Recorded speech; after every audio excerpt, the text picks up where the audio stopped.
Bien, estimados cachimbos, muy buenas tardes. Nueva travesía semanal en el desarrollo del curso. Y el día de hoy tenemos que ver el último tipo de ítem en la comprensión lectora, que es la extrapolación, ¿no? La extrapolación, en rigor, va midiendo la capacidad del estudiante no de detenerse en los datos o de poder derivar conclusiones válidas, sino que la extrapolación se enfoca en la capacidad del estudiante para poder manipular la información, ¿cierto? Y para poder desplazar esa información en situaciones novedosas, nuevas, que el texto no plantea, el texto original no propone, ¿no es cierto? Entonces, la extrapolación presenta pues un grado de inventiva en el sentido de que el estudiante tiene que plantear escenarios nuevos, ¿no? Esos escenarios nuevos pueden ser contrarios a lo que el texto indica, ¿no? Son posibilidades. Se establecen ciertas conjeturas bajo ciertas condiciones. Y esas condiciones se plantean, por supuesto, en una pregunta de extrapolación. Esta pregunta, además, es la pregunta más compleja de todas las preguntas de comprensión lectora, dado que el alumno tiene que ser capaz de superar lo literal del texto, ¿no? Y tiene que ser capaz, además, de poder plantearse nuevos escenarios, escenarios potenciales, escenarios posibles, que en algún caso pueden derivar en consecuencias también diferentes. ¿Ok? Entonces, el juego de la extrapolación es complejo, es un mecanismo que amerita no solo la lectura paciente del texto, sino también la comprensión cabal de contenidos en todo sentido, ¿no? Desde los contenidos más triviales hasta los contenidos más profundos. Entonces, solo de la delimitación y también del procesamiento de esos datos es que la extrapolación será posible, ¿ya? Entonces, el día de hoy vamos a verlo con mucho detenimiento porque este ya es el último tipo de pregunta y de aquí en adelante simplemente vamos a eh, discutir tipologías de textos, entre otros aspectos vinculados con la comprensión lectora. Bueno, los saludo a todos, queridos cachimbos. Buenas tardes, Franco, Camila. Buenas tardes, Rodrigo. ¿Qué tal? ¿Cómo están, estimados cachimbos, estimada cachimba? Un gusto, como siempre, saludarlos. Y bueno, arrancamos esta semana, que va a ser, por supuesto, una semana bastante... ¿qué pasó aquí?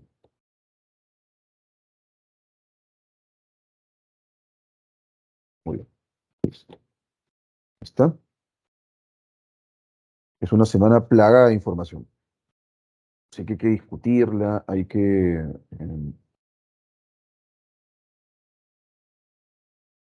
estar al tanto de todo lo que se diga, ¿no?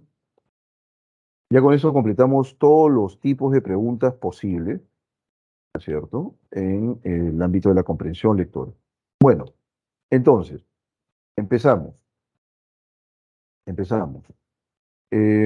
Cuando pensamos en extrapolación, ¿no es cierto?, Em, asumimos que el lector, ¿no es cierto?, puede ser capaz de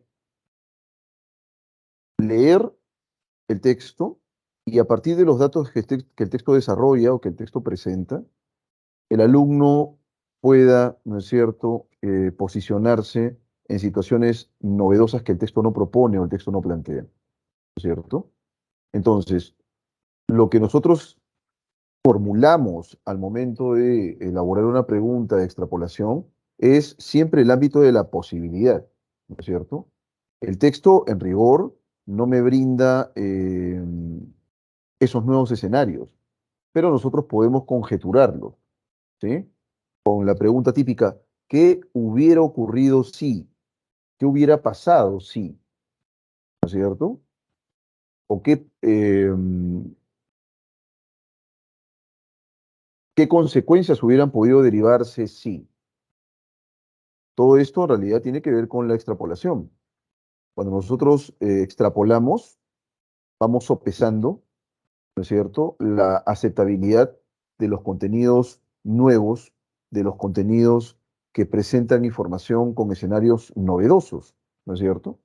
Y por supuesto, a partir de ese ejercicio de extrapolación, uno puede crear más conocimientos, es indudable, ¿no? La extrapolación en tal sentido puede ser de dos tipos, una extrapolación referencial y una extrapolación cognitiva. Entonces, más o menos para ir situándonos a partir del ejemplo, ¿no? Nosotros podemos encontrar extrapolación en los siguientes términos, ¿no?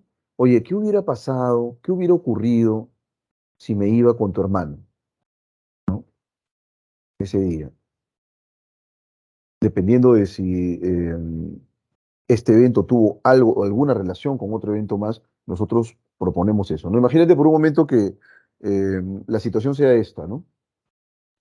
Rosa, ¿no es cierto? Un personaje cualquiera, eh, está saliendo del trabajo y de pronto viene el hermano de su amiga, Mariela, y le dice, oye, eh, yo estoy saliendo ahorita, ¿no quieres que te jale?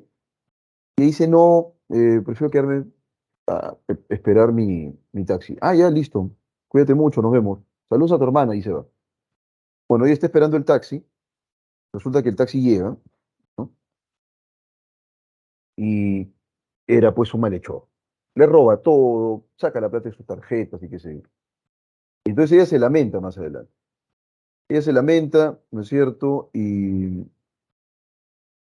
empieza a hablar con su amiga, está en la calle de la amargura y le dice, oye, no sabes lo que me ocurrió, ¿qué pasó? Que pedí el taxi este de aquí, este aplicativo, siempre lo hago cuando salgo del trabajo, pero y justo tu hermano me había dicho, oye, te jalo, yo le digo que no, porque prefería irme en taxi, y resulta que salgo para coger y el taxi era un ladrón, me robó todo, me dejó sin tarjetas, hizo que transfiera dinero bajo amenaza, entonces ni hablar, yo estaba muy nerviosa, muy asustada y cedí.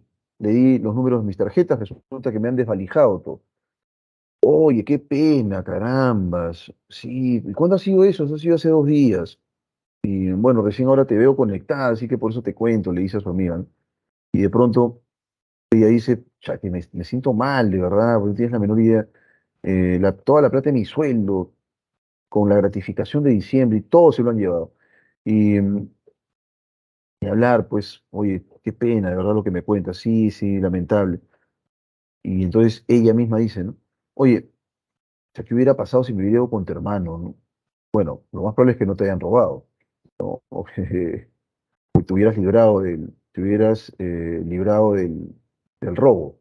Sí, pues, por tonta me pasa esto. Pero ahí está la pregunta de extrapolación, ¿no? ¿Qué hubiera pasado, qué hubiera ocurrido si ella se iba con el hermano? Y obviamente se hubiera pues librado de este malhechor de aplicativo que la desvalijó. Ese es un ejercicio de extrapolación, ¿no? Yo recuerdo haberles dado el siguiente ejemplo a ustedes. El ejemplo consistía en lo siguiente, ¿no? Eh, de pronto tú estás en el supermercado, muy distraído haciendo compras, cuando de pronto alguien te llama, oye, oye, y es tu ex, ¿no? Está tu ex ahí y tú la miras y ella te mira, hola, ¿cómo estás? ¿Qué tal? ¿No es cierto? Hubieras imaginado encontrarte a cualquier persona menos a tu ex. Y entonces, em, pareciera que tiene algo de interés y te dice, oye, sí, ¿qué estás acá? Bueno, acá comprando algunas cosas, ¿no? Y ya terminaste de comprar, me falta solamente, te acompaño, y te acompaño. Y están hablando ustedes, ¿no? Y parece que quisieran contarse de todo, porque la conversación está muy entretenida. Resulta que luego pagan lo que tienen que pagar, salen del supermercado y ella propone, oye, vamos a tomar un café. A ver qué hora es.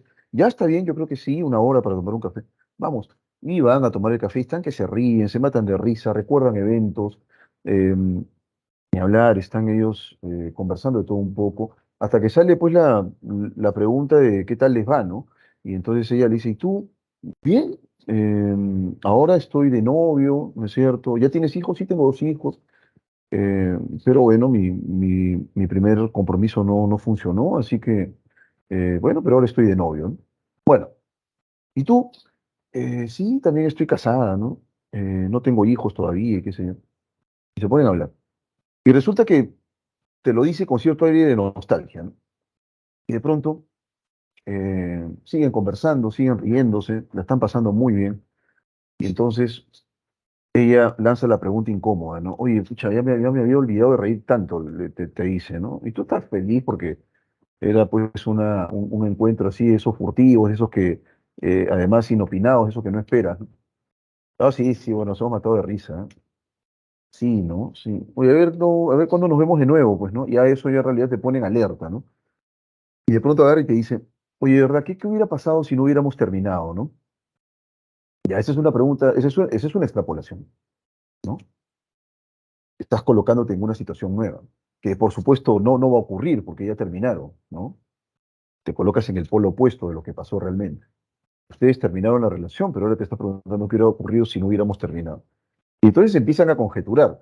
Todo lo que ustedes respondan en ese momento son conjeturas, no va a ocurrir. ¿Por qué? Porque terminaron, pues. Pero eventualmente podría responder, sí, nos hubiéramos llevado de maravilla, tal vez hubiéramos tenido 2 hijos, 3 hijos, qué sé yo. Eh, pero bueno, no pasó así. Y bueno, igual yo estoy felizmente con mi novia y supongo que tú estarás felizmente casada y qué sé yo. Ese es un ejercicio de extrapolación. La extrapolación permite que podamos situarnos entonces bajo ciertas condiciones nuevas, ¿no es cierto? Podamos plantear escenarios nuevos a manera de conjetura. Siempre es en el terreno de lo probable, ¿ok? Y entonces hay dos tipos de extrapolación.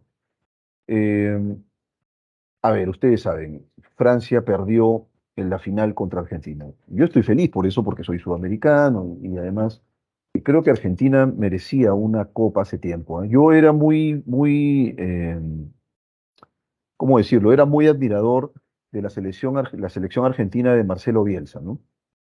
Me parecía un equipo muy sólido, muy ordenado, un equipo con muy buenos jugadores. Estaba Crespo, Batistuta, imagínense, hace muchos años, ¿eh?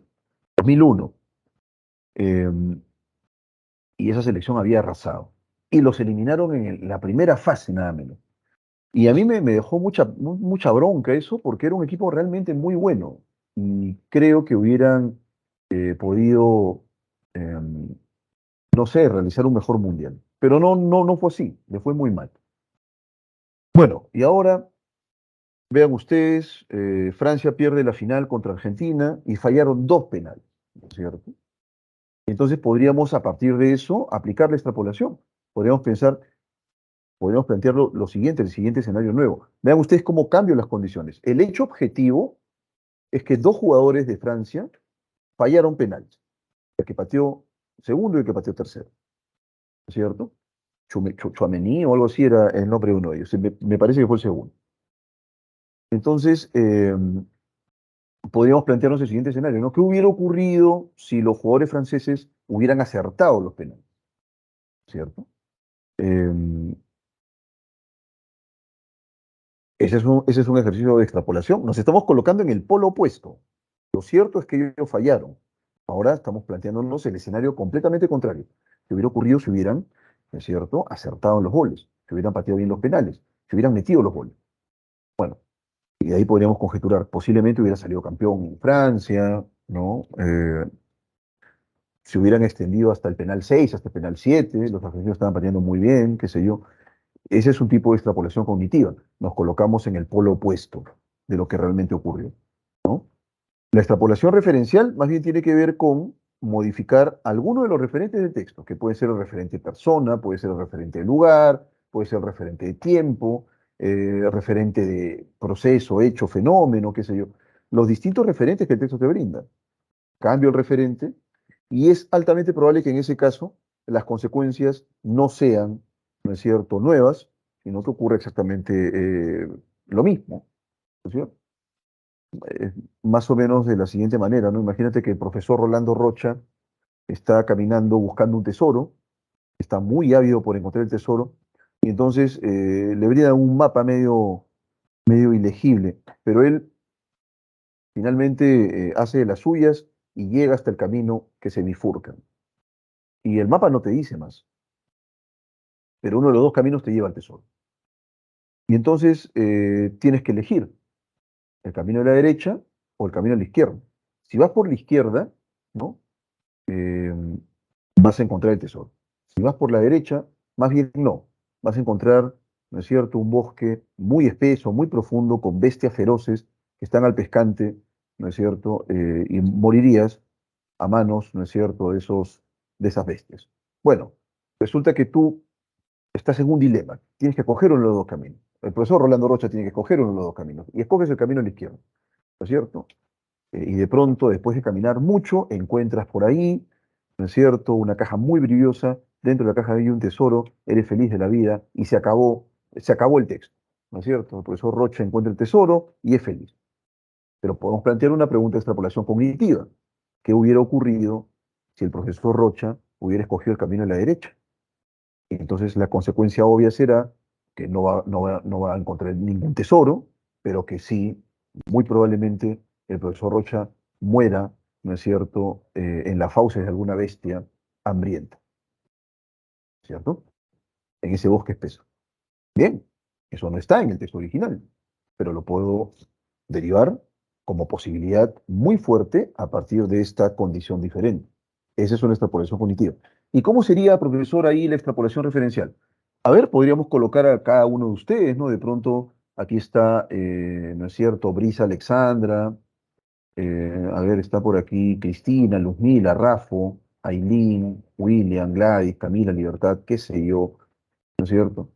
Está por aquí Franco Leonardo, Rodrigo Sebastián, Camila Sofía.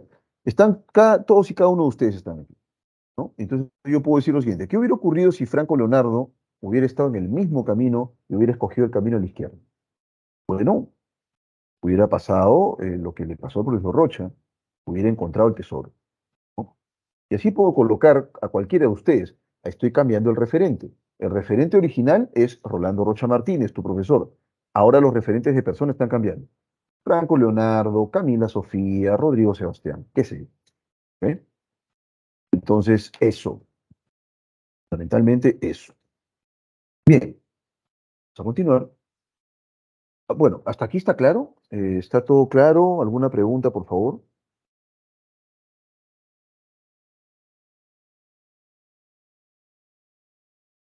¿Todo está claro?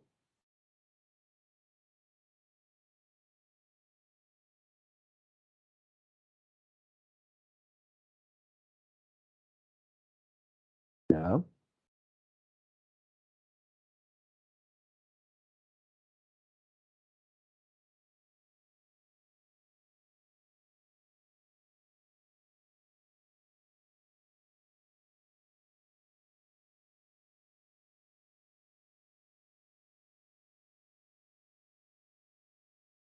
Bien, seguimos entonces. Seguimos. Y ahora lo que corresponde, ¿no es cierto?, es resolver cada tipo de extrapolación, ¿no? Bueno, ya te lo he adelantado. La extrapolación cognitiva consiste en rigor en cambiar una condición radicalmente, ¿no? Que por ahí en el texto nos dicen, bueno, producto de la explosión murieron 20 personas. El hecho objetivo es que hubo una explosión y que producto de la explosión murieron 20 personas. Podríamos preguntarnos, ¿qué hubiera ocurrido si no hubiese habido explosión? ¿No es cierto? Bien, no hubieran muerto o no habrían muerto eh, 20 personas. Esa es la extrapolación cognitiva. Nos colocamos en el polo opuesto, ¿no es cierto? Eh, y me parece que hay un pequeño ejemplo aquí. Sabiendo que la quinta extinción masiva que tuvo lugar en el planeta ocurrió hace 65 millones de años en la península de Yucatán y que hizo desaparecer a los dinosaurios, fue provocada por el impacto de un gran asteroide. Supusiéramos que si dicha península se hubiera visto libre, exenta de la caída de un gran asteroide, podríamos suponer que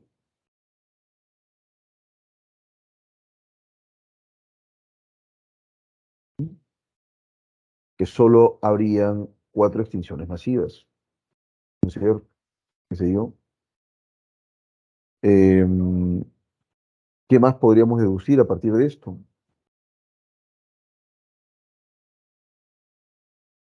Que si hubiera visto exenta la caída de un gran asteroide, ¿no es cierto? Porque fue el gran asteroide el que impactó de una manera muy negativa en los dinosaurios, ¿no es cierto? Dice que hizo desaparecer a los dinosaurios. fue provocada por el impacto de un gran asteroide. Si dicha península se hubiera visto libre de la caída de un gran asteroide, posiblemente no habrían desaparecido los dinosaurios, ¿no es cierto? Esa es una consecuencia válida. La extrapolación cognitiva entonces te sitúa en el polo opuesto, en el polo contrario. ¿Ok? Sabemos que los dinosaurios no pudieron soportar las nuevas condiciones climáticas inclementes y se extinguieron. ¿Ok? ¿Y qué es la extrapolación referencial? Muy sencillo. Si el texto se enfoca en una persona, cambias de persona nada más. Si se enfoca, se me ocurre en este momento, en algún fenómeno histórico, qué sé yo, bueno, te enfocas en el fenómeno histórico. Esa es la lógica, ¿no? Puede ser de lugar, de tiempo, de modo, ¿no es cierto? Em, incluso em, por ahí los lineamientos, ¿no es cierto?, nos indican que podríamos cambiar también los fenómenos que se plantean en el texto. ¿Ok? Entonces, cuando pienso yo en extrapolación referencial, pienso en cualquier condición puntual que el texto me ofrece, ¿no? Miguel Grau ahí está el referente histórico y además el referente textual. Miguel Grau, ¿no es cierto? Combatió a los chilenos con un aire de optimismo, ¿no es cierto? Bien, de ahí podríamos plantear una pregunta de extrapolación referencial, ¿no? Me enfoco en el personaje, me enfoco en el hecho y lo cambio, ¿no? Un ejemplo. Debido a los actos de corrupción perpetrados por Belaúnde, su gobierno perdió legitimidad, ¿es cierto? Razón por la cual se justifica el golpe de Estado en su contra, caso de Belaúnde. Pensáramos que si el presidente actual cometiera actos corruptos, entonces podríamos suponer que, ¿qué podríamos suponer?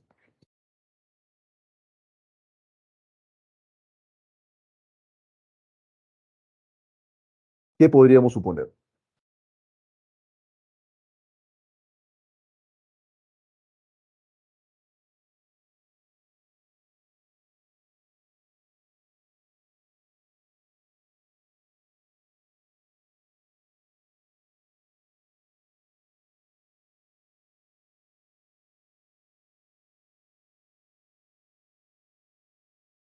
Bueno, a ver, ¿qué me podrían decir jóvenes cachimbos?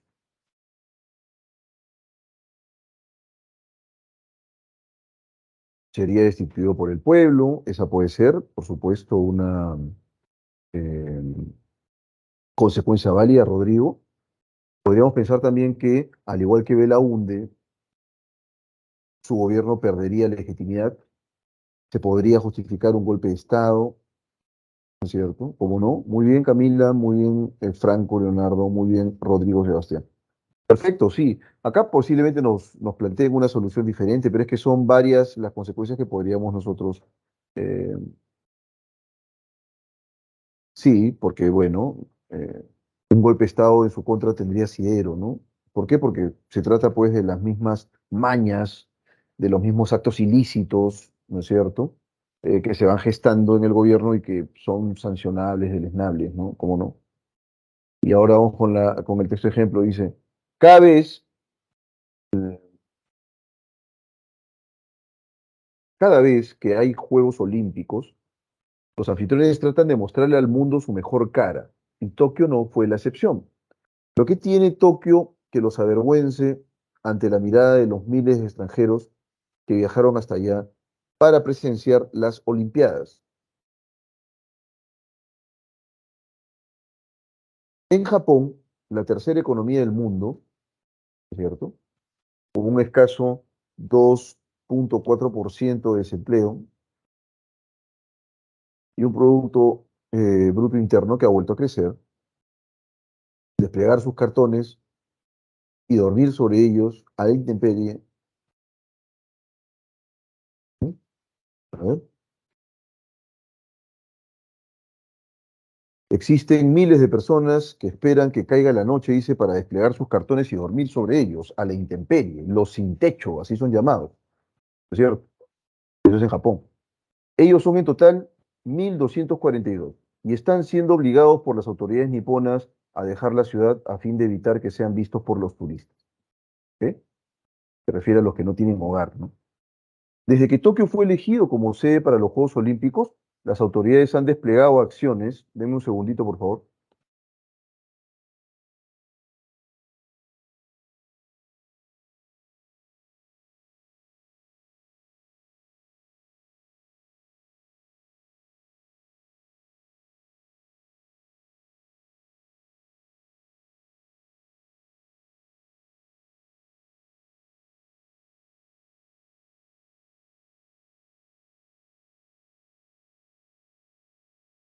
Muy bien. Están siendo obligados por las autoridades niponas a dejar la ciudad a fin de evitar que sean vistos por los turistas. Desde que Tokio fue elegido como sede para los Juegos Olímpicos, las autoridades, dice, han desplegado acciones orientadas a hacerlos invisibles, tales como cerrar los parques y encender las luces, desalojar sus carpas instaladas en las zonas olímpicas y estaciones. Ustedes saben que en Estados Unidos hay una zona, ¿no es cierto?, que es muy peligrosa, ciertamente, que se llama Skid Row, ¿no? Esa zona de Skid Row es un gueto y en esa zona, pues, es medio gracioso, puede sonarte medio gracioso y qué sé yo, pero es en realidad la cara oculta de Beverly Hills, ¿no? En Estados Unidos. Está a pocas cuadras nada más. Entonces, ¿qué es lo que usualmente se ha hecho en Estados Unidos? A las personas que no tienen recursos, a las personas, ¿no es cierto?, desahuciadas, digámoslo así, por drogadicción, por locura, qué sé yo, los botan en Skid Row. Es gracioso porque es como si botaras un paquete, ¿no? De pronto un drogadicto, lo llevas después de haber salido, ¿no es cierto?, una intoxicación por drogas, lo llevas a Skid Row, lo dejas tirado ahí, ¿no? Em, y es obviamente una zona peligrosa, es como un gueto, está cercado, ¿no? Cercado y los tienen ahí, en ese gueto.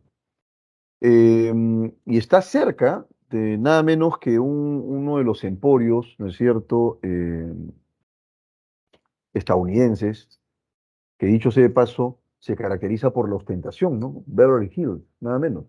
Entonces, lo mismo ocurre en el caso de Tokio, ¿no? Yo recuerdo mucho cuando viajé a Chile a dar una conferencia por allá, y pasaba por la carretera, había también los llamados sin techo, ¿no? Que estaban en la carretera, habían construido sus covachas, sus casas, y que en todos lados hay, ¿eh? En todos lados hay. Tú te vas aquí, yo vivo acá, vivo en Lince, ¿no? Te vas por el lado de México, está acá muy cerca, te puedes ir caminando incluso, y debajo de los puentes hay mendigos, ¿no? Y no es el único lugar, dicho sea de paso, ¿no? Entonces, bueno, este es un texto positivo, ¿no es cierto? Es un texto en el que nos ofrecen datos bastante certeros, datos concretos, con hechos, ¿cierto? En los cuales se señalan estas dos cosas, ¿no?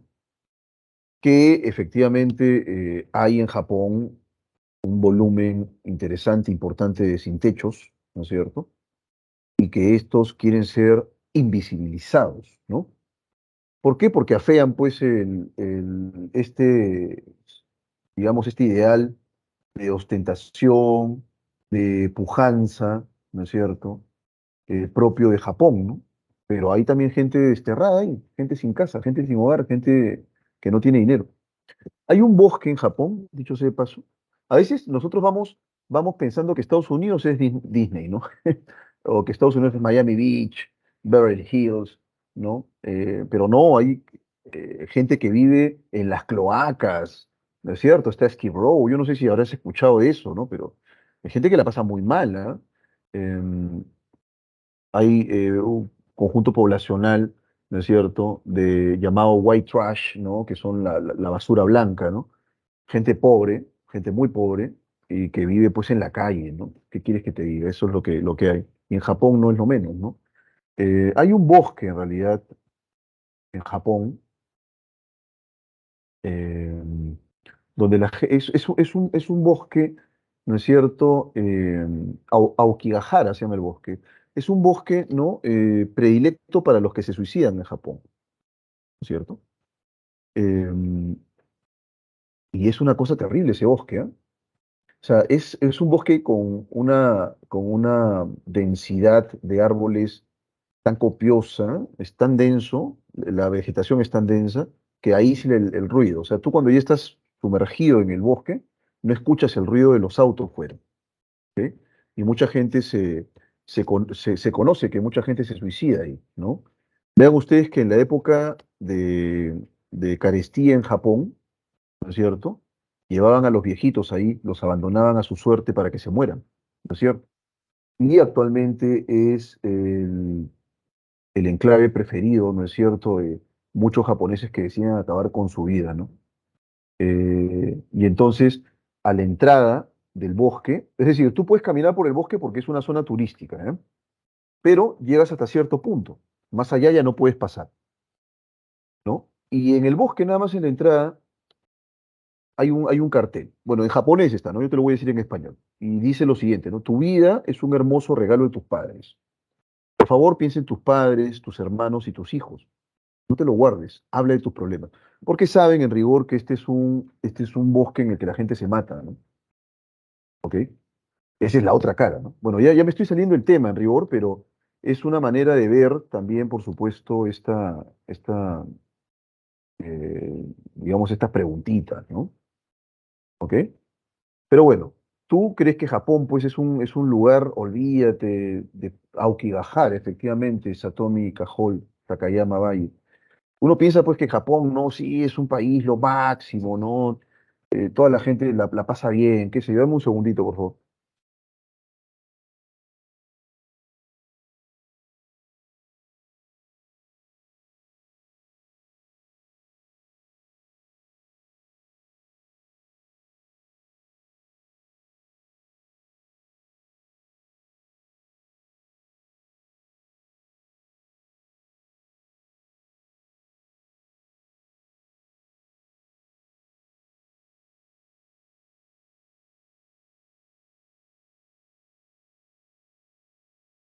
Y claro, o sea, en los Juegos Olímpicos, como que de hecho ocurrió también en Brasil durante el Mundial, en Qatar durante el Mundial, tú ves la ostentación, nada más.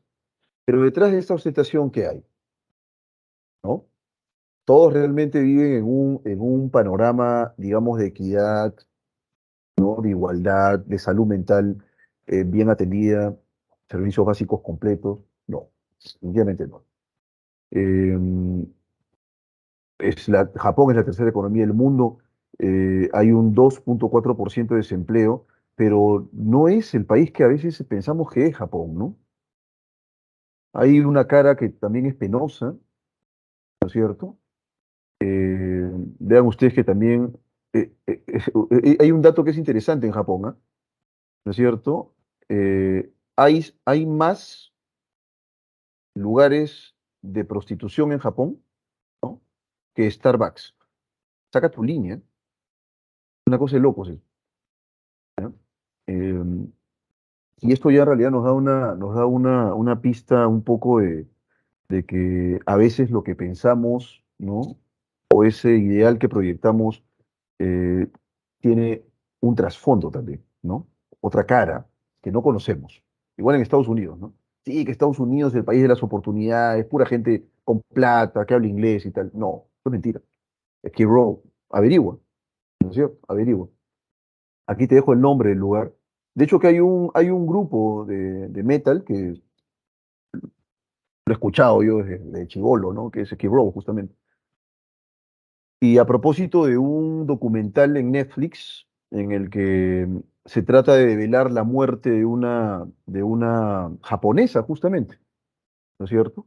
Que viajó y se hospedó en un hotel ubicado en Skid Row, nada menos. Hotel terrible. Y posiblemente has visto esa serie, ¿ah? De esta chica que fue encontrada pues en el tanque de agua, ¿no?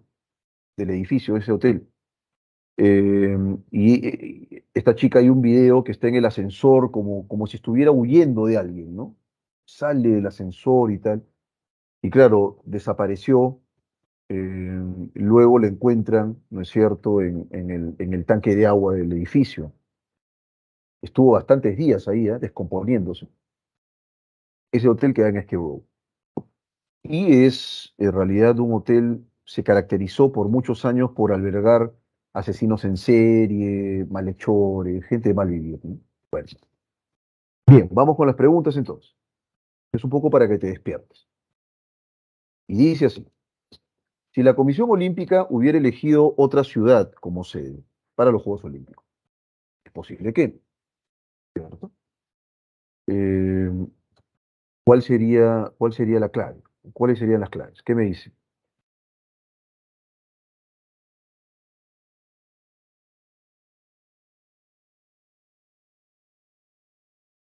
La B, ¿cómo no? Porque claro, es el hecho de ocultar, es como si tú agarraras la basurita y la colocaras debajo de la alfombra, ¿no? Bueno, ocurre lo mismo con los sin techo, pues.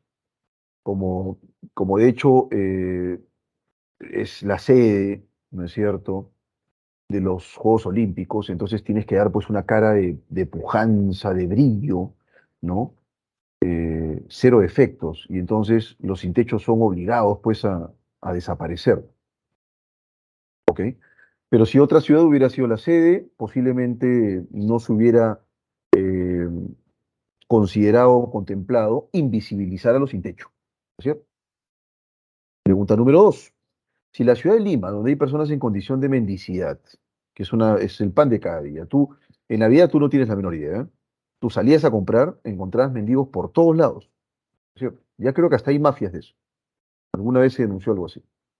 Pero, ¿qué quieres que te diga? Yo en realidad tengo corazón, no soy una persona inmisericorde o fría como un reptil, y entonces por ahí dabas propinas, pero es el pan de cada día aquí en Perú, ¿ah?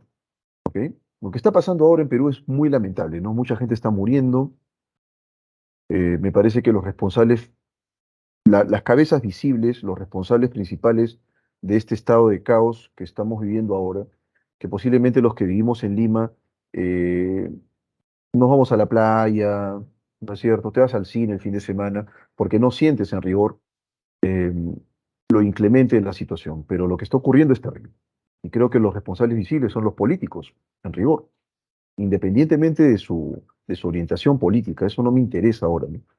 Pero son estos eh, impresentables los que han generado este estado, ¿no es cierto?, tan calamitoso y tan penoso por la cantidad de gente que está muriendo, ¿no? Es muy lamentable y tal vez por esa razón el fin de año fue un fin de año no he estado tan animado como antes, ¿eh? Por lo menos yo, ¿ok?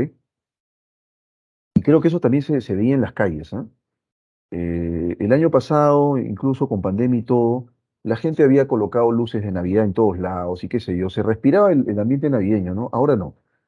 Y vean ustedes que eso lo viví también en esa transición, fue bastante loca, ¿no?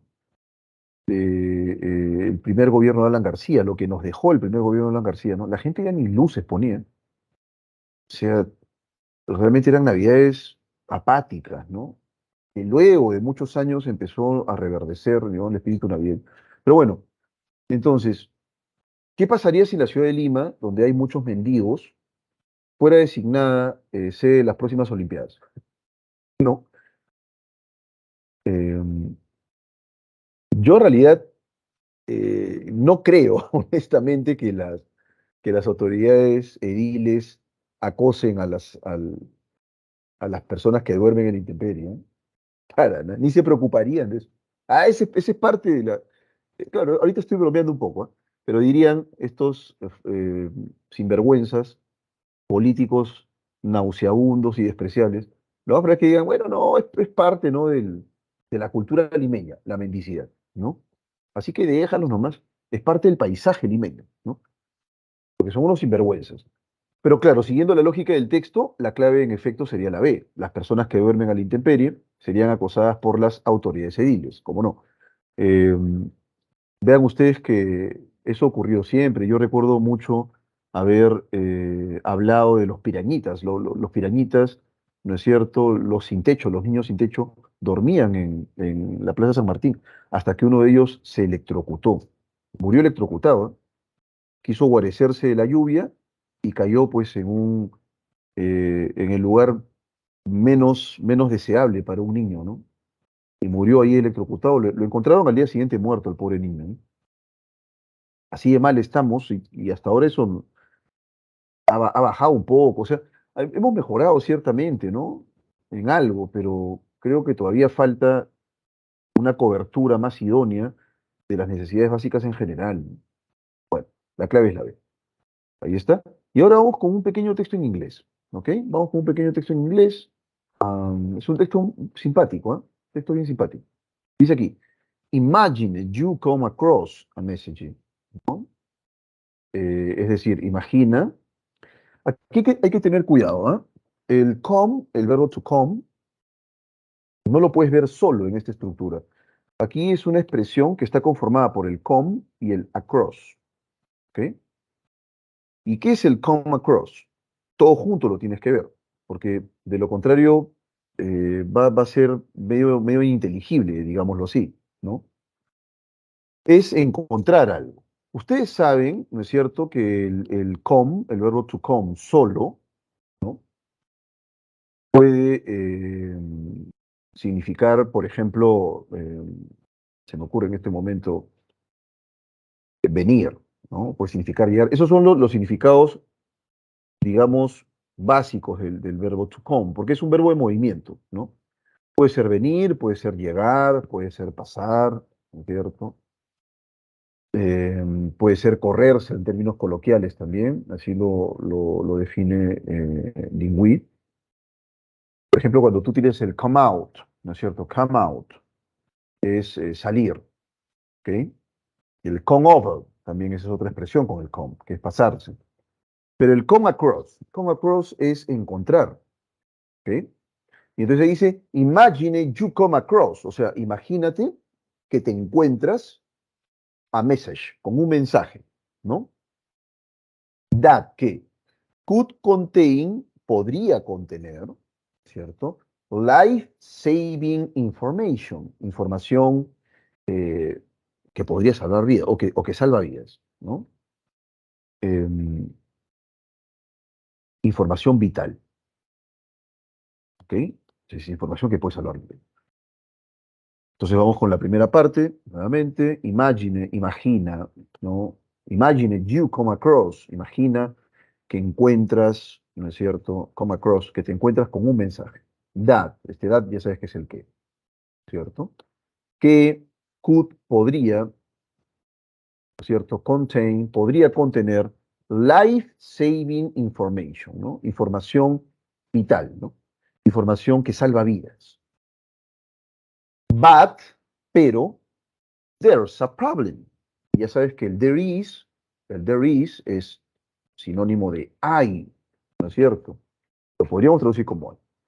But there's a problem, pero hay un problema. You don't understand. Tú no comprendes a word, una sola palabra. ¿Ok? You're not even sure. ¿Ok? Incluso no estás seguro, ¿cierto? Which, ¿cuál? Of the world's thousands, de las miles del mundo, thousands, acá es miles, of languages, de lenguas del mundo, it is writing in. Ok, acá lo entendemos así. You're not even sure. No estás incluso seguro. Esa es la traducción literal, ¿no? Sería, incluso no estás seguro. Which, ¿cuál? Of the world, thousands of languages, it is writing in. ¿En cuál de las lenguas, en cuál de las miles de lenguas del mundo está escrito? What do you do? Esta es una pregunta básica, de básico uno en inglés, ¿no? What do you do? ¿Qué haces? ¿No es cierto? ¿Qué haríamos, no? O sea, te encuentras con un mensaje que podría salvar vidas, ¿no? Sin embargo, no lo comprendes, pues, porque no sabes qué lengua es, ¿no? Solamente sabes el español nada más. ¿Qué hacer en ese caso? ¿No es cierto? ¿Qué podríamos hacer? ¿Qué podríamos hacer? Bueno, acá luego dice, if the message is in French or Spanish, ¿no? Si el mensaje estuviera, o si el mensaje está en francés o español, ¿no es cierto? Typing it, lo tipeas, into, dentro de, an automatic translation, un engine, un traductor automático, ¿cierto? Acá sería el engine es motor, ¿no? Un motor de traducción automática sería aquí. Will instantáneamente solve, resolverías the mystery, el misterio, and produce, ¿no es cierto? Y producirá, o producirías, ¿no es cierto? A solid answer in English, una respuesta consistente, una respuesta sólida en inglés, ¿ok? Claro, ustedes saben que eh, los traductores ahora son muy sólidos, ¿no? Yo recuerdo cuando traducía en el Google Translator en la universidad, allá por el lejano 2002, era un infierno esa traducción, ¿no? Una traducción deficitaria por donde la mires. Pero ahora tú traduces un texto en inglés tranquilo, ¿no? Sí, es una muy buena traducción. Claro, en inglés, que es una lengua con millones de hablantes, ¿no es cierto? Y además con una producción escrita que da miedo. ¿Cómo trabajan estos traductores? Los traductores son autómatas, son máquinas. Las máquinas o el funcionamiento de una máquina se define por la información que procesa. Y entonces estas máquinas tú le echas información, la bombardeas de información y van creando, se van enriqueciendo, ¿no? O sea, los autómatas requieren millones y millones de oraciones en la lengua meta. En el caso de el inglés, el francés, ¿no es cierto? Hay mucha información, en el español también. Y por esa razón los traductores van trabajando mucho mejor. Pero si es, por ejemplo, en el aguajún, lengua peruana, y se trata de un traductor, por ejemplo, en ese EJA, que no tiene producción escrita, ¿ahí qué hacer? Y acá justamente ese dilema te lo plantean, ¿no? But many other languages, o sea, pero muchas otras lenguas still defy machine translation, ¿no? Pero muchas otras lenguas aún desafían la traducción automática. Defy es desafiar. Translation machine, la traducción de una máquina sería lo literal, ¿no? Que es la traducción automática. Including languages spoken by millions of people, lo cual incluye lenguas habladas por millones de personas. Por ejemplo, such as como el Wolof, el Luganda, el Twi y el Ewe, todas habladas en África. No es que estemos hablando de un puñado de personas, son millones de personas las que hablan estas lenguas, pero carecen, por ejemplo, de tradición escrita. Y la ventaja de las otras lenguas es que sí cuentan con un repertorio de textos escritos que es realmente abrumador, ¿no? That's because, acá lo que podríamos, como podríamos traducirlo, ¿no? Esto es porque, ¿no es cierto? Pero ese es en el caso del español, no podríamos traducirlo aquí, ¿no? A traducirlo de esa manera. Tendríamos que decir, esto se debe, ¿no es cierto? Esto se debe, ¿ok? ¿A qué se debe? Se debe, esto se debe, the algorithms, a que los algoritmos that power these engines, ¿no es cierto? O engines, no sé cómo, me he olvidado honestamente de la producción, ¿no? Los algoritmos that power que impulsan, que repotencian these engines, estos motores, learn, ¿aprenden de qué? Ahí lo dice, from human translations, de las traducciones humanas, ¿ok? Ideally, millions of words, ¿no? Idealmente millones de palabras, of translated text, de textos traducidos. Entonces, ese caudal increíblemente gigantesco de información, tú se lo brindas a ese autómata y el autómata empieza a crear posibilidades y las traducciones van mejorando. Las traducciones van volviéndose mucho más finas. ¿Ok?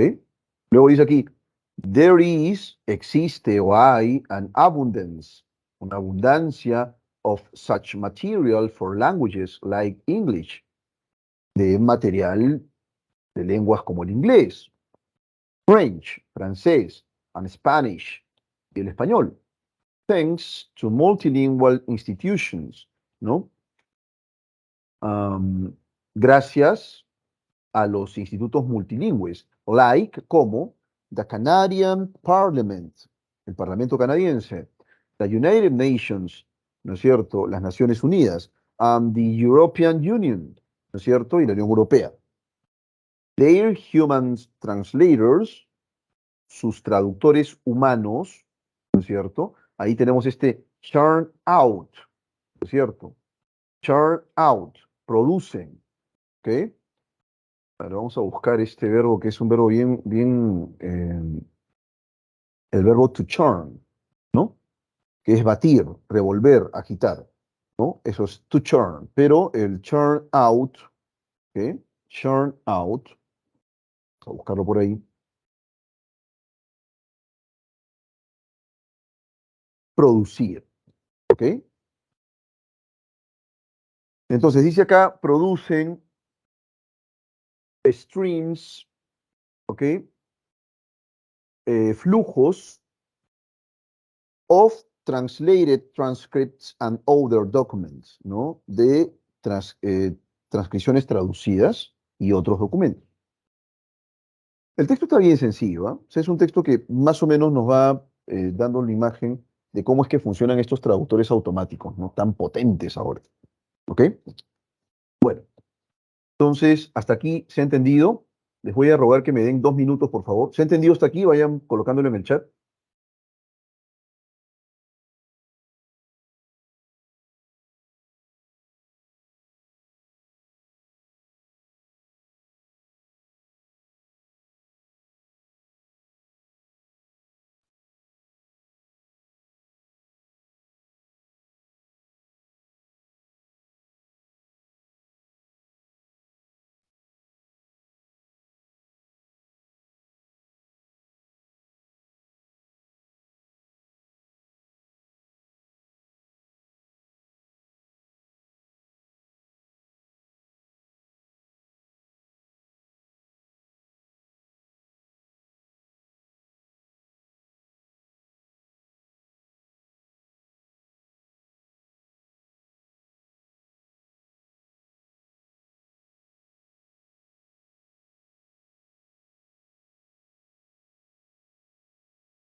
Muy bien, jóvenes, entonces vamos a seguir por aquí con la pregunta, ¿no es cierto?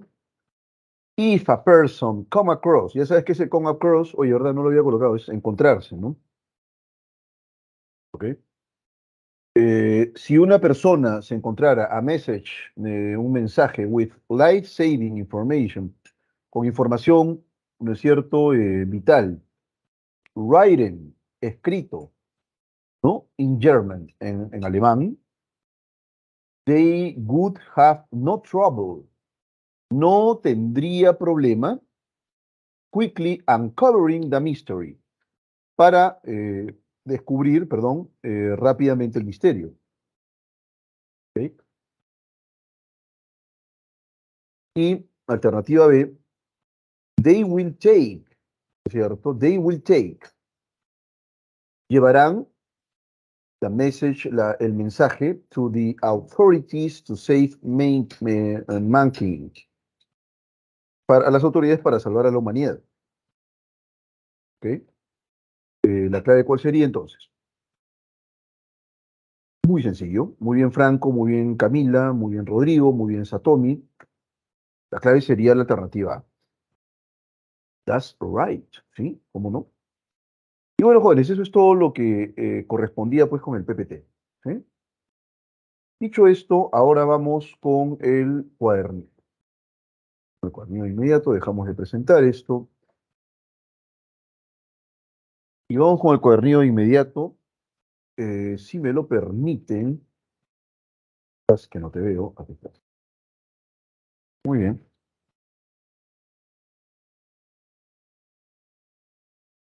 Vamos entonces con... Acá hay algunos ejemplos que ya ustedes los leerán, ¿no? De extrapolación referencial y extrapolación cognitiva. Pero me interesa este verbo uno, que es de Roxana Kramer, que es un libro muy bueno, este de aquí lo recomiendo. Desigualdad y violencia social, análisis y propuestas según la evidencia científica. Es nada menos que el de 2010, ¿no? De la editorial Anarres. Así que lo recomiendo, es un libro muy bueno. De aquí se ha extraído este fragmento, ¿no? Vamos entonces con la lectura de este pequeño fragmentito. Voy a darles unos 5 minutos para que puedan leer, ¿no? Eh, y luego vamos a cruzar información. ¿Se está viendo el cuadernillo, jóvenes? ¿Se ve el cuadernillo? ¿Se ve el cuadernillo o no se ve el cuadernillo, maestros cachimbos? ¿Sí? ¿Todo bien? Perfecto. Entonces vamos leyendo este primer texto y ahorita lo vamos a discutir, ¿sí?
Muy bien.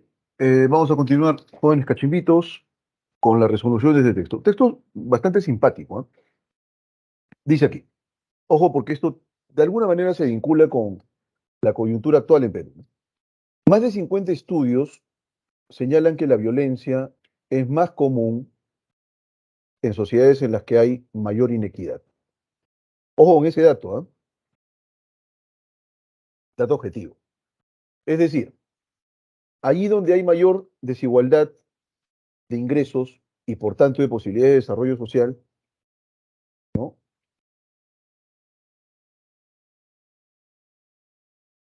Desigualdad y desventajas comparativas resultan claves para entender el concepto de inequidad. En los estudios señalados, la llamada inseguridad correlaciona mucho más con la inequidad que con la pobreza.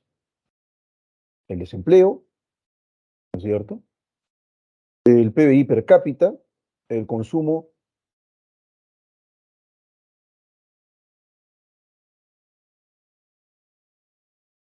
La llamada inseguridad correlaciona mucho más con la inequidad que con la pobreza, el desempleo, el PBI per cápita, el consumo de energía per cápita y la participación en los niveles medios de la educación. ¿Ok? Entonces, hay una correlación, ojo con esto, entre inseguridad, lo que tiene que ver con un escenario mucho más violento, y con la inequidad, ¿no es cierto? Entonces, también en la Argentina, dice los estudios de Pompey, 1999, ¿no es cierto? Y Cerri Meloni, también del 99, atribuyen un peso explicativo mayor al aumento de la desigualdad en la distribución del ingreso. Los dos últimos sostienen que un incremento del 10% en la desigualdad estaría asociado a un aumento del 3% en la tasa de criminalidad. Es bastante, ¿eh? Es bastante, ojo con eso, ¿eh? Eh, el primer estudio, ¿ok? Fue realizado por tres economistas para el Banco Mundial en base a las tasas mundiales de crédito suministradas por las Naciones Unidas, ¿ok? Abarca el seguimiento de 39 países entre 1965 y 1995 y otros 37 países entre 1970 y 1994, entre otros. Estados Unidos, países de Europa del Este, de África, Latinoamérica y el Caribe. El estudio está disponible en Internet en inglés, ¿ok? Se ha hecho un seguimiento, entonces vean ustedes, ¿eh?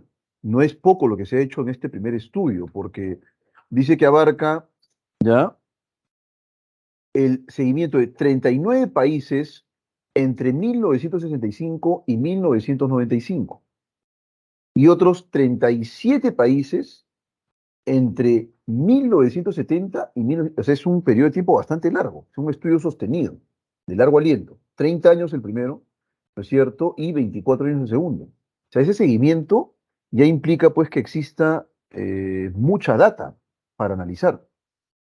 Entre otros dice aquí, Estados Unidos, países de Europa del Este, de África, Latinoamérica y el Caribe. El estudio está disponible en Internet. El otro estudio mencionado también disponible en Internet, que está en español, fue realizado por dos economistas argentinos. ¿Quiénes son? Ana María Cerro y Osvaldo Melón. Y mereció en 1999 el premio sobre investigación en economía Fulvio Salvador Pagani, ¿cierto? Los investigadores trabajaron en 15 provincias de Argentina con datos anuales para el periodo 1990-1997. Y ahí, digamos que ha habido un intervalo temporal un poco más modesto, pero igual fue un estudio de largo aliento, son 7 años de estudio. Observaron, dice aquí, una significativa correlación, ojo con esto, ¿ah? Entre el aumento de la inequidad, el desempleo, por un lado, y el delito, por otro. ¿Ok? Ya, eso en realidad es interesante, ¿no? Eso quiere decir que la inequidad es la que genera violencia, genera inseguridad, ladrones, ¿no es cierto? Malhechores, qué sé yo. ¿Ok? Bueno, vamos ahora con la pregunta número uno. Ojo con la pregunta número uno. Dice así, eh, si el 10% de la desigualdad derivados del trabajo de Serri Meloni se correspondiera con una disminución en la tasa de criminalidad, ¿no es cierto? O sea, eh, Ha habido un 10% de desigualdad derivado de este trabajo, ¿no es cierto? Y ese 10% de desigualdad se corresponde, ¿no es cierto?, con una disminución, estamos de acuerdo, de la tasa de criminalidad.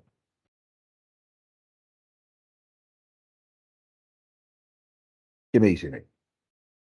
Bueno, vamos en primer lugar con los datos. Siempre con los datos, ¿eh? Vamos arriba.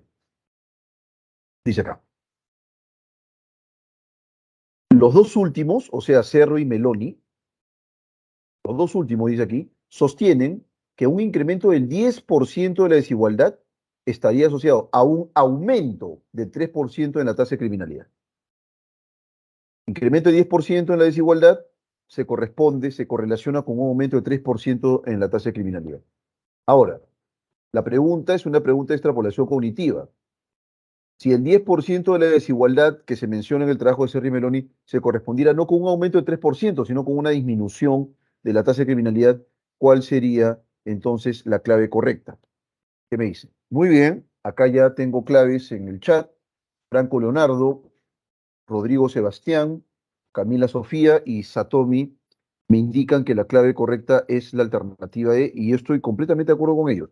Sería inapropiado establecer una relación de causalidad, pues, entre, ¿no es cierto?, la inequidad y la inseguridad o la violencia, ¿no es cierto? Entonces, bueno, estoy completamente de acuerdo con los jóvenes cachimbos porque, en efecto, esa es la clave. Ahí va. Vamos a resaltarlo bien. Ya lo tenemos, ¿no es cierto? Ya está. Listo. Alternativa E. Ahora, si el estudio de Cerro y Meloni se hubiera centrado en dos provincias argentinas durante solo 2 meses del año 1992, y ojo que aquí este trabajo de Cerro y Meloni, ¿no es cierto? Dice acá, en varias naciones, entre otros, listo. Aquí está Ana María Cerro y Osvaldo Meloni, ¿ok? Dice acá, los investigadores trabajaron en 15 provincias de Argentina con datos anuales desde el 90 hasta el 97. Mucha información. 15 provincias argentinas. Pero aquí nos dicen, cambiamos el referente, cambiamos el referente. Si hubieras entrado solo en dos provincias argentinas durante 2 meses del año 1992, ¿no es cierto? ¿Cuál sería la clave ahí? ¿Cuál sería la clave, maestros Cach? Entonces, querido Cachimbo, la clave ahí, como bien han señalado por aquí algunos jóvenes, ¿no es cierto? Franco, Camila y Rodrigo, la clave correcta es la B. Los datos serían casi anecdóticos como para plantear una correlación sólida. Claro, sería una anécdota, ¿no? No hay en realidad evidencia sólida, pero claro, acá se trata de 15 provincias argentinas durante 7 años, y ahí sí puedes establecer alguna tendencia, ¿no es cierto? Entonces la clave aquí sería la alternativa B. Última pregunta, última pregunta. Vamos con la pregunta número 3. A ver qué tal nos va. Pregunta número 3. Si a propósito de los estudios señalados, la educación mejorara exponencialmente en Argentina, ¿cuál sería la clave? ¿Cuál sería la clave?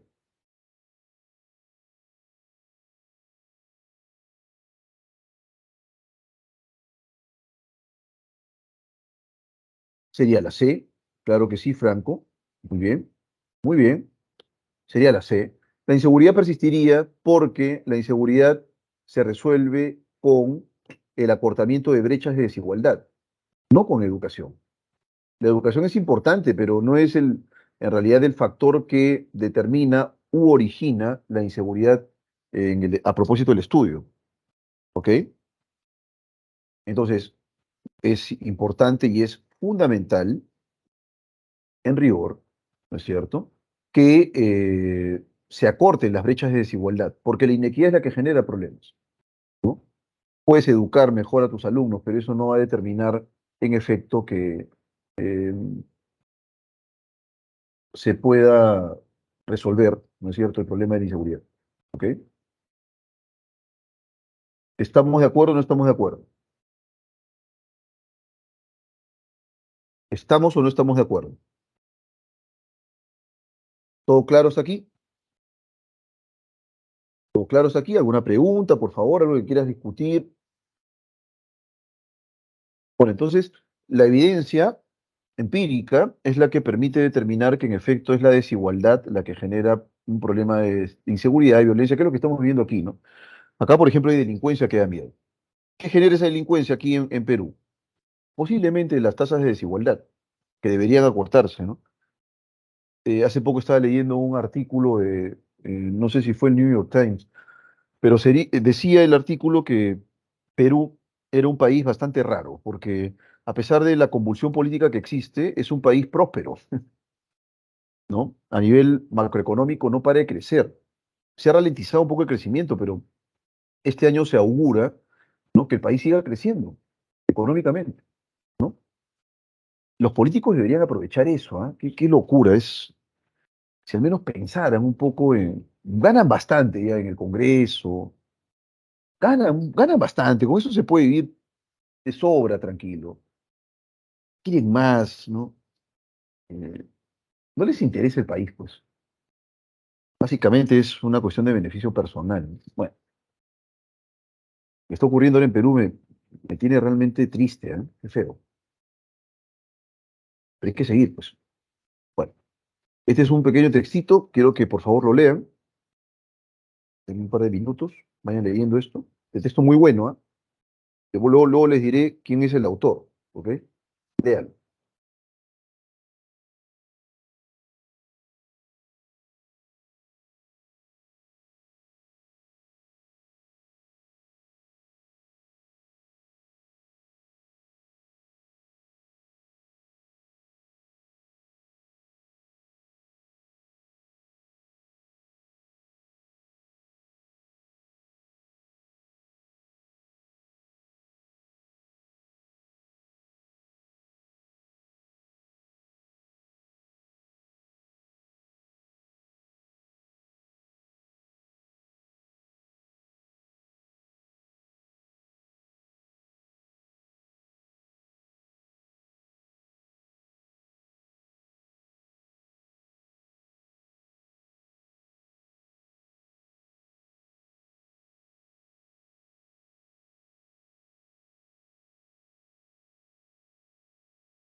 Bien, ¿qué tal? Seguimos, jóvenes, seguimos.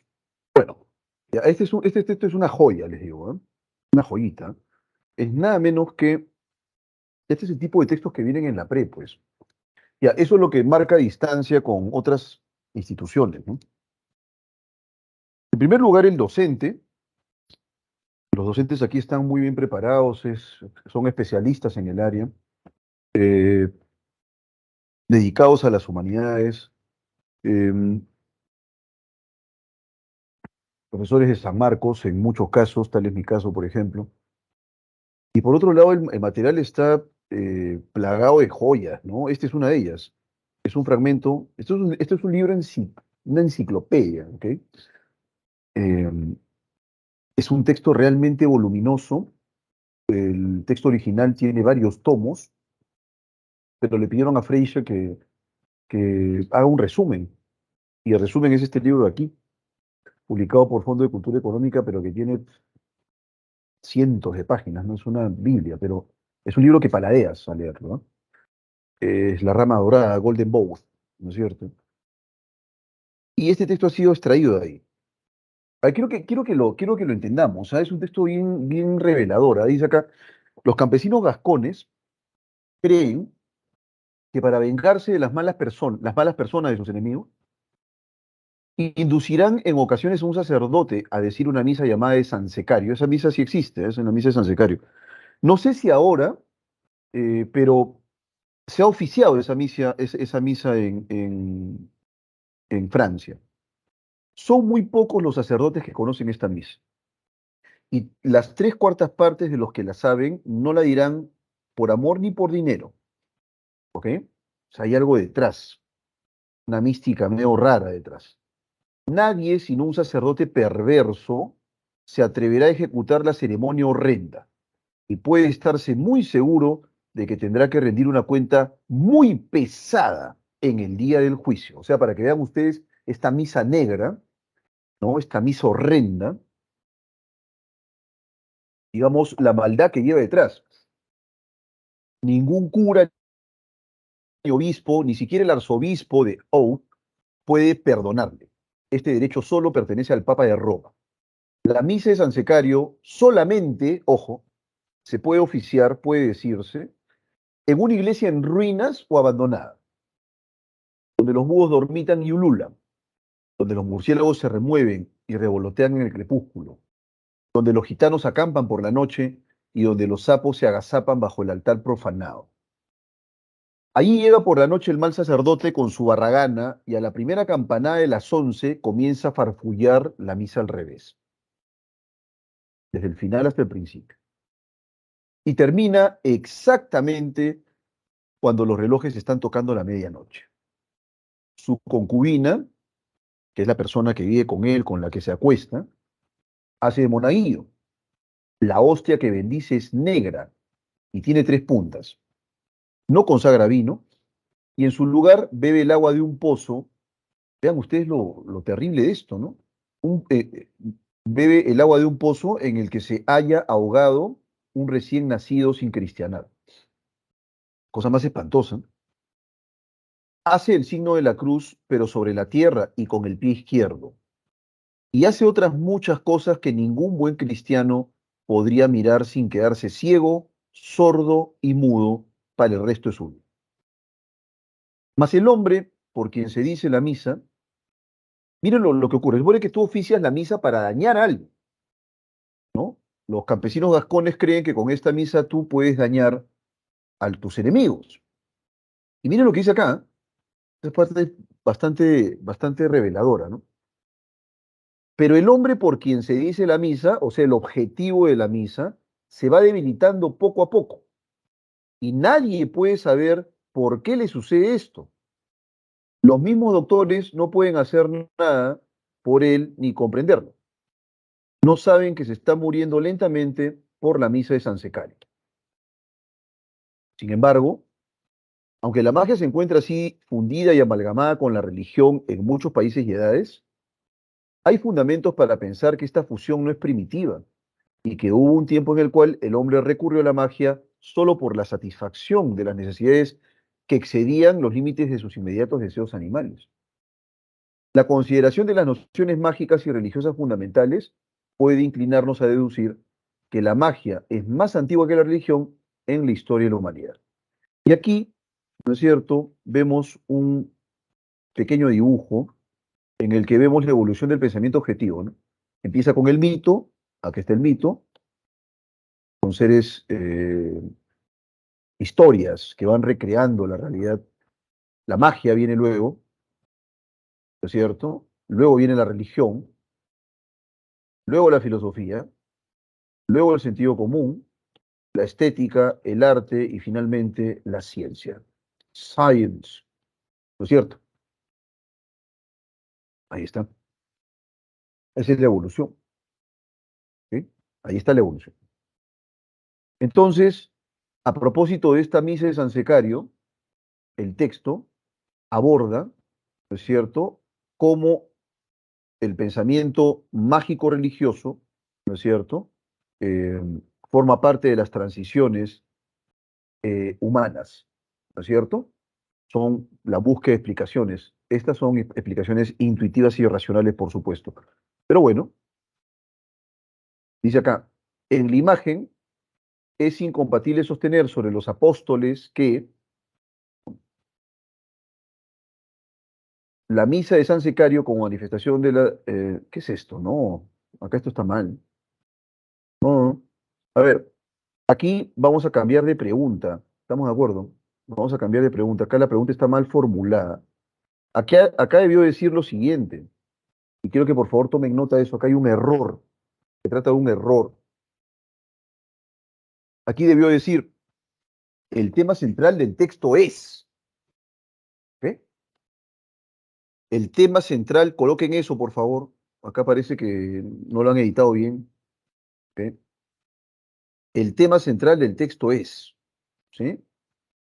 Ese sería el tema central. ¿Cuál sería entonces el tema central, jóvenes cachimbos? ¿Ok? Borramos esto entonces. Borramos esto. Nada de que la imagen es incompatible. No, no pasa nada con esto. ¿Ok? Vamos a borrar eso. De negro lo colocamos. Listo. Ya está. Vamos a borrar esto. Se trata pues de un error grosero. Tiene nada que hacer aquí. Ok. Vamos a borrar esto aquí. Esa no es la pregunta. La pregunta es, ¿cuál es el tema central del texto? Ok. Entonces ustedes ya me dirán, ustedes me indicarán cuál es el tema central del texto. Yo los espero. ¿Ok? Borramos esto, esto está mal, mal formulado. ¿Ok? Bien, listo. ¿Cuál sería el tema central del texto, jóvenes? A ver quién me lo dice. Por aquí me indica. La. Muy bien, maestra, te felicito, sí, sí, cómo no. ¿Estamos de acuerdo? Franco, Satomi, Rodrigo, Sareli, Camila y Fernando van en la misma línea. Entonces aquí la clave correcta es la A, ¿ok? Pero esto lo vamos a colocar de otro color. Ya saben que la pregunta no es en la imagen, no olvídate eso. Aquí la pregunta es, ¿cuál es el tema central del texto? Así de concreto. Entonces, bueno, vamos con la alternativa A. Listo. B, pesada. Y eso se refiere a que la maldad, ¿no es cierto?, detrás de esta misa de San Secario es terrible, y por esa razón dice acá que el sacerdote que se atreva a oficiar esta misa, ¿no es cierto? Dice acá, nadie sino un sacerdote perverso se atreverá a ejecutar la ceremonia horrenda y puede estarse muy seguro de que tendrá que rendir una cuenta muy pesada en el día del juicio. ¿A qué se referirá con pesada entonces? Ustedes me dirán, con nota, credulidad, pesania, ¿no es cierto? Eh, gravedad, carestía, pesadez. Aquí me parece que también hay un error. Vamos a ver.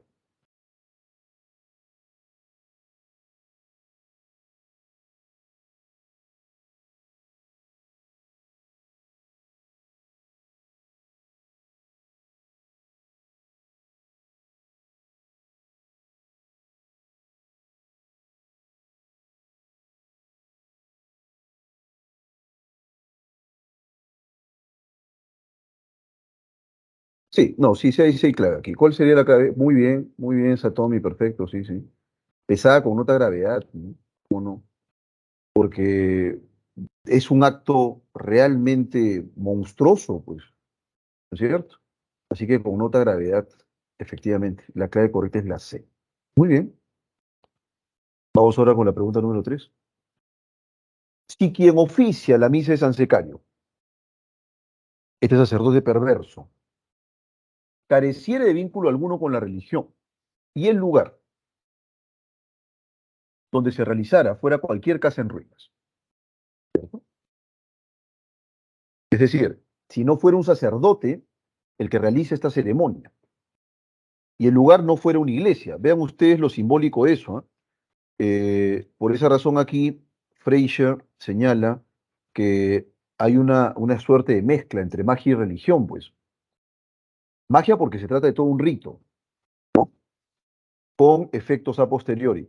Y religión, en primer lugar, porque se trata de un sacerdote, en segundo lugar, porque oficia una misa, en tercer lugar, porque donde se oficia la misa es una iglesia en ruinas, e incluso hay una Eucaristía con tres puntas y tal, eh,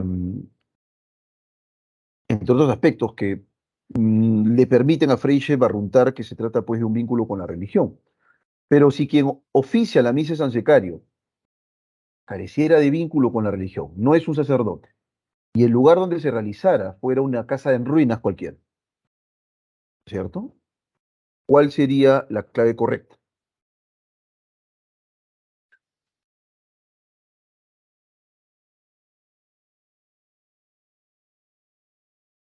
¿Cuál sería la clave correcta? Bueno, aquí, mis queridos cachimbitos, me parece que ya dieron en el clavo, y me dicen que la clave es la D. Franco, Camila, Rodrigo, Satomi, muy bien. La clave correcta es la D, ¿no? Proponerla como prueba de la relación entre magia y religión sería más complicado. Ahí ya sería más un rito mágico, un rito mágico. No podría considerarse, pues, eh, religión, porque no es un sacerdote, ¿no es cierto? Y tampoco se trata, pues, de una iglesia, cualquier casa es, y listo. Bueno, la clave correcta es la D. Muy bien, jóvenes, van bien. Están un grado, un nivel de acierto muy alto, me parece estupendo eso. Si la persona objetivo del daño generado por la misa de San Secario permaneciera saludable,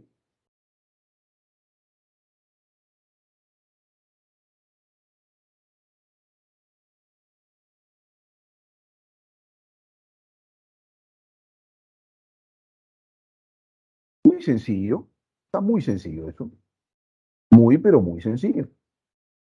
La clave correcta y veremos acá quién ha planteado. Muy bien, Franco, muy bien, Satomi, muy bien, Camila, perfecto. La clave correcta es la B, ¿no? Sería difícil considerar que es justamente esta misa, esta ceremonia, ¿no es cierto?, la que ocasiona pues el perjuicio. ¿Ok? Ahí está. La clave correcta es la B. Listo. Pregunta número 5, jóvenes cachimbitos. Se deduce del texto íntegro, ¿no? Del desarrollo íntegro del texto, o sea, tanto texto como imagen, que la misa de San Secario interactúa con los notables avances científicos debido a su evidente efectividad, presenta un vínculo evidente con la consolidación histórica de la Iglesia Católica, produce efectos inesperados en el cura que la ejecuta en un ambiente asolado, destruido. Es un relicto de la magia y la religión anteriores a la emergencia de la filosofía. Se corresponde con la tensión entre el sentido común y las prácticas esotéricas. Eh, ¿Cuál es la clave de las 5? Hay una que está, me parece que es una pregunta sencilla, ¿ok?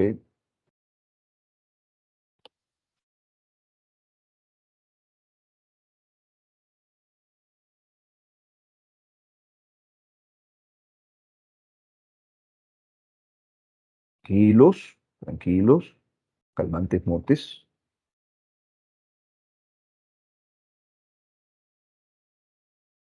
Camila y Satomi, aunque me lo dicen en formato de pregunta, pero claro, es un relicto, es decir, es un resto de la magia y la religión. Eso es cierto. anteriores a la emergencia de la filosofía. Nos dicen el texto integral, ¿no? Y en el texto integral hay una imagen, ¿no es cierto? Y hay que estar al tanto de esa imagen, qué es lo que reproduce, qué es lo que se refleja ahí. Y vamos arriba. En la imagen, ¿no es cierto? Dice lo siguiente. Ahí está, pues, anterior la magia y la religión, anterior con la filosofía. ¿Cómo no? Listo. Y eso es todo. Ahora vamos con el texto 3, que es un texto dialéctico, y vamos a discutir por aquí las alternativas. Hay que irnos muy bien, de hecho. Entonces dice así.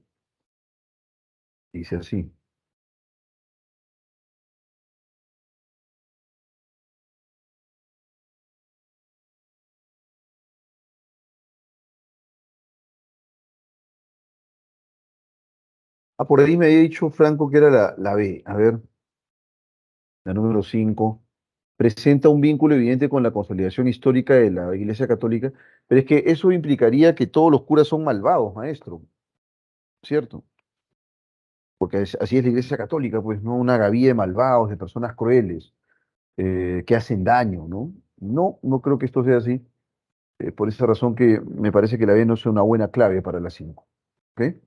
Bien, vamos a leer este texto, ¿ah? Dice, un sistema de convivencia en libertad debería respetar el derecho de disponer de los bienes propios siempre que no se perjudique a terceros. O sea, si tú quieres, por ejemplo, disponer de tu automóvil, de tus 3 departamentos, y regalarse lo que te dé la gana, es problema tuyo, ¿no? En un sistema de convivencia se debería respetar ese derecho.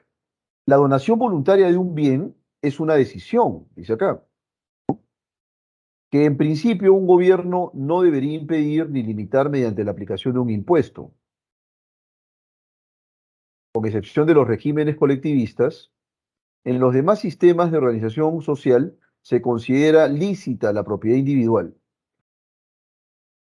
de los bienes de producción o de consumo, ¿ok? Así como los instrumentos de ahorro y atesoramiento. Por ello, el impuesto a la herencia desconoce, desconoce la tendencia natural del ser humano a constituir una familia y a sentirse responsable por el bienestar de quienes lo rodean, y no solo del propio, o sea, del propio bienestar.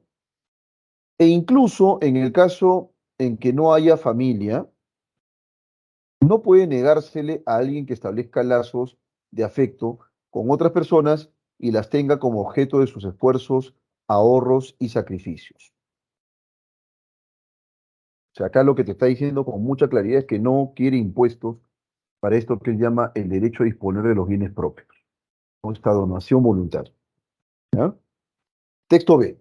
Dice así, el derecho a disponer, ojo con esto, a ver, vamos a bajar esto un poquito más, el derecho a disponer de los bienes propios es lícito siempre y cuando no se perjudique a terceros, tal como se señala en el texto anterior. Si una persona nace en un medio que lo exime, o sea, lo libere de trabajar, es evidente que ese derecho está lesionando a terceros, pues deja en desventaja a los que deberán hacerlo para sobrevivir. Se plantea aquí el mencionado problema del nieto de Rockefeller, ¿ok? Y es la posibilidad de que el nieto de Rockefeller no trabaje ni un solo día de su vida y la nieta de un indigente tenga que hacerlo durante toda su existencia, ¿ok? Esto se basa en el viejo principio de que la libertad de uno termina ahí donde comienza la libertad de los demás, ¿no? Por lo tanto, el impuesto a la herencia no se enfrenta a la posibilidad de constituir una familia ni a la de cualquiera, a la de cuidar de los seres queridos o de otras personas con las que se establezcan lazos de afecto. Admite que se llegue la casa o un patrimonio que no lesione los derechos de otros ciudadanos ni de otras familias, ¿no? Vela que se brinde protección y la posibilidad de una vida plena al mayor número de personas. ¿Ok? Texto en contra de este impuesto a la renta. O perdón, a favor del impuesto a la renta. ¿Sí? Se supone que haber nacido en una familia ricos ya implica pues una ventaja muchísimo, exponencialmente mayor, ¿cierto? Y por lo tanto debe aplicársete impuesto a la herencia. Así de concreto, ¿no? Bueno, vamos a inferir estos datos y ya me dirán ustedes, ¿no es cierto?, cuál es la clave aquí en las preguntas uno, 2 y 3.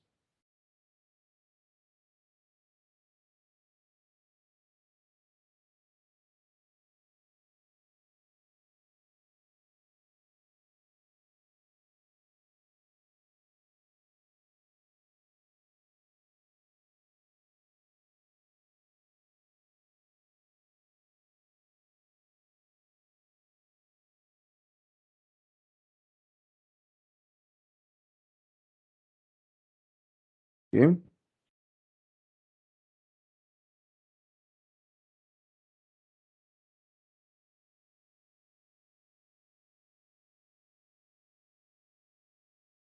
En la uno, estimada Satomi, la clave es la A. Ya, está muy bien.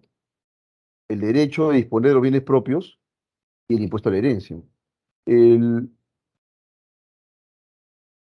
el texto, no, disculpe un momento, por favor, el texto 1 está de acuerdo, está en desacuerdo, perdón, con el derecho de herencia, este derecho a disponer, perdón. Listo. La palabra desconocer. Nos piden lo que connota la palabra desconocer, ¿cierto? ¿Qué connota la palabra desconocer? Dice aquí, si se me permite, por ello el impuesto a la herencia desconoce la inclinación natural del ser humano a constituir una familia y a sentirse responsable por el bienestar de quienes lo rodean y no solo del propio. Entonces, él asume que no está bien pues que se cobre por acumular riquezas y luego repartirlas, ¿no? Tiene sentido para él. Bueno, ¿va todo claro hasta aquí? ¿Está todo claro hasta aquí?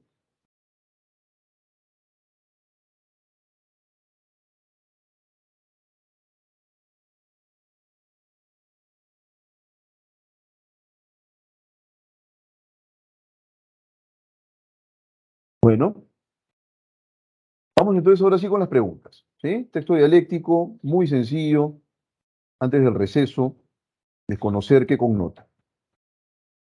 Ignorancia, nulidad, cuestionamiento, tendencia, expulsión. Bueno, me parece que es una clave muy, muy manejable, y ya me dirán ustedes entonces eh, la clave correcta. En la número 2 me dice la B, Franco. Vamos a analizar la B. Dice nulidad. No. ¿Por qué razón no? Acá dice desconocer la propensión natural. No es que anules la propensión natural, solo que simplemente la rechazas, ¿no? Estoy rechazando la inclinación natural del ser humano a constituir, ¿no es cierto?, una familia y a sentirse responsable, por supuesto, por el bienestar familiar, ¿no es cierto?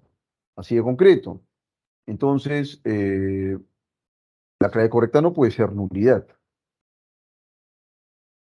Me parece que está manejable, pero tienes que simplemente enfocarse nada más, ¿no? La ¿Podría A, ser ignorancia? ignorancia, no, no, porque ojo, es decir, tú sabes que alguien va a tener hijos, esa es la ley de la vida, ya sea por sentido común, asumes que va a tener hijos, solo que estás cuestionando ese derecho a formar una familia. ¿Estamos de acuerdo? De eso se trata. Entonces la clave correcta aquí es cuestionamiento, ¿sí? Cuestionamiento. Porque está cuestionando, insisto, esta inclinación a formar una familia. Y además, si tú eres millonario, le das lo que te dé la gana, pues total, como dicen algunos millonarios, esto me ha costado a mí. ¿Y quién me puede objetar? ¿Quién? ¿No? Ya yo le doy a mi familia lo que me dé la gana. Y nadie tiene que decirme nada. Cuestionamiento. ¿Ok? Tres, de acuerdo con el texto B, De acuerdo con el texto B, resulta incompatible afirmar que una persona cuya situación económica le permite vivir holgadamente, sin preocupaciones y sin trabajar, ¿sí?, permite reflexionar sobre la posibilidad de proponer un impuesto a la herencia, ¿no? Una persona cuya situación económica le permite vivir holgadamente sin trabajar impacta en la perpetuación de la pobreza de terceros sin que sea intencionado. Sería tomada como ejemplo para explicar el problema del nieto de Rockefeller. Indirectamente, asegura la movilidad social de las personas en pobreza extrema. Carecerá de la carga y las dificultades de una persona pobre para desarrollarse. ¿Cuál es la clave aquí?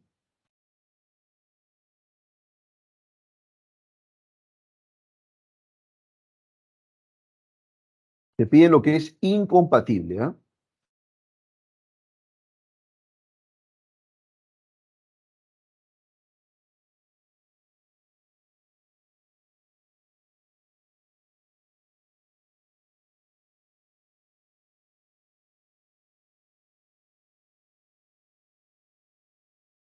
En la número 3, la A, veamos.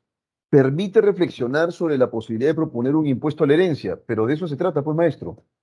O sea, una persona que vive holgadamente sin trabajar, holgadamente es que tiene todos los, eh, los beneficios y las joyerías posibles, ¿ah?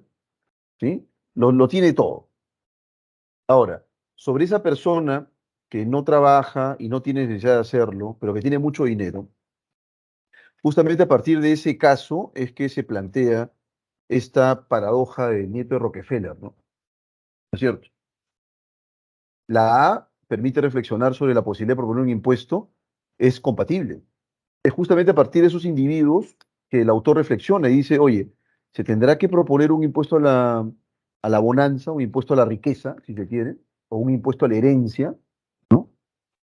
Entonces la clave A no puede ser la clave porque no es, repito, incompatible.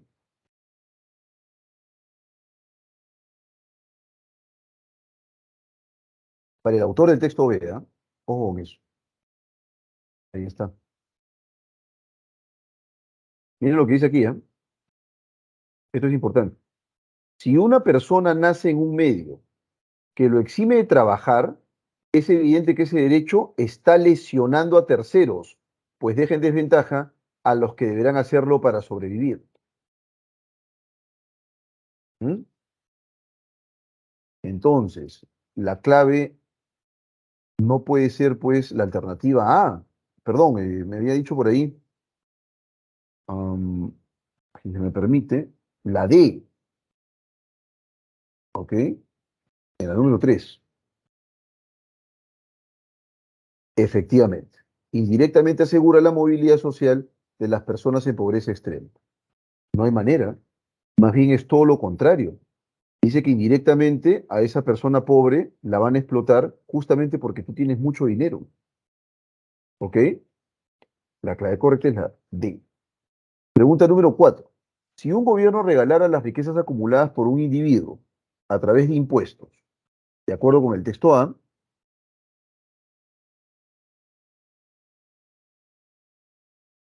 mm, regulara, perdón, no es regalara, regulara. Un individuo se ha vuelto rico de pronto, tiene mucho dinero, pero voy a regular esto con impuestos. A él le voy a clavar impuestos más altos. No, que pague, porque tiene plata. De acuerdo con el texto A,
¿Cuál sería la clave? Efectivamente, la número 4, la clave es la B. Se estarían transgrediendo los principios básicos de la convivencia en libertad. ¿Cómo no? ¿Sí? ¿Estamos? Claro que sí. Porque, ¿qué culpa tienes tú de tener tanto dinero? ¿Por qué tendrían que regular tu riqueza? Es absurdo para el texto A. Y finalmente, no, faltan dos. Si la acumulación de riquezas impidiera que la mayoría de ciudadanos de un país gocen de los derechos fundamentales, está recontra sencilla esta pregunta, recontra sencilla esta pregunta.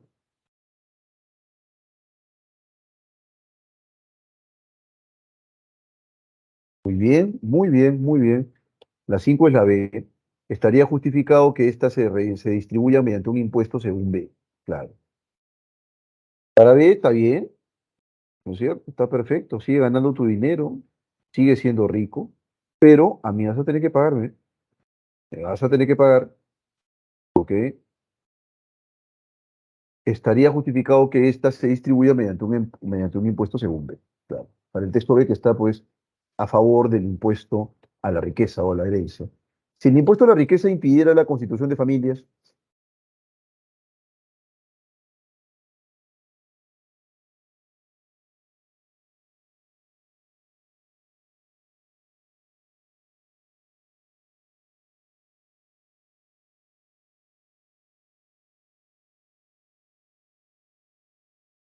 ¿sí? Y con eso ya vamos cerrando esta primera sección. La 6 es la D, ¿cómo no? El argumento esgrimido en B se vería parcialmente cuestionado. Es correcto, ¿no es cierto? Luego el receso explico, o mejor lo hago ahorita, antes que se vaya, ¿no? ¿Por qué razón la clave correcta es la alternativa D? ¿Sí?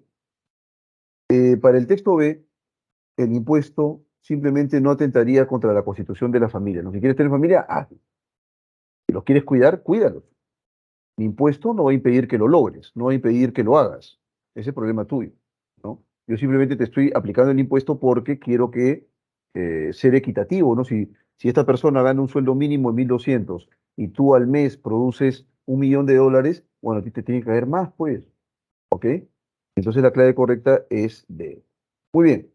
Nos vemos entonces, jóvenes, en 15 minutos, ¿sí? Ya estamos en receso. A ver, confirmen, por favor. Estamos en receso ya, ¿no? ¿Sí? 4:20. ¿Sí? Ahí está, muy bien, tutor. Muchas gracias. Nos vemos en breve, ¿ah?